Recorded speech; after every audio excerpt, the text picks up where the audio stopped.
Émilie mène une vie tranquille avec son mari jusqu'au jour où quelqu'un sonne à sa porte de façon totalement inattendue. En ouvrant, elle découvre un jeune homme visiblement nerveux qui lui demande si son mari est à la maison. Lorsqu'elle répond qu'il est absent, le visiteur prend une profonde inspiration avant de lui révéler une information qui la laisse sans voix. Le jeune homme explique qu'après des années sans nouvelles de son père biologique, il a finalement décidé de partir à sa recherche.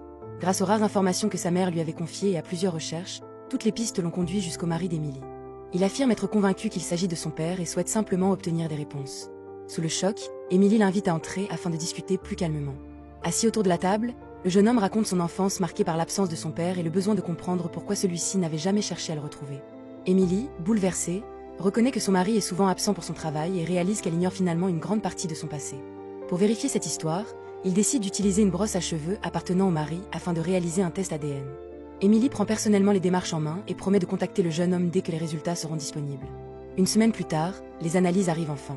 Émilie l'appelle immédiatement pour lui demander de revenir. En découvrant les résultats ensemble, ils apprennent que le test confirme bien leur lien familial. Plus surprenant encore, le rapport révèle l'existence de plusieurs autres demi-frères et demi-sœurs qui recherchent eux aussi leur père. Émilie réalise alors que son mari lui cachait depuis des années une partie importante de sa vie. Entre tristesse, colère et incompréhension, elle décide qu'une explication sera inévitable dès son retour.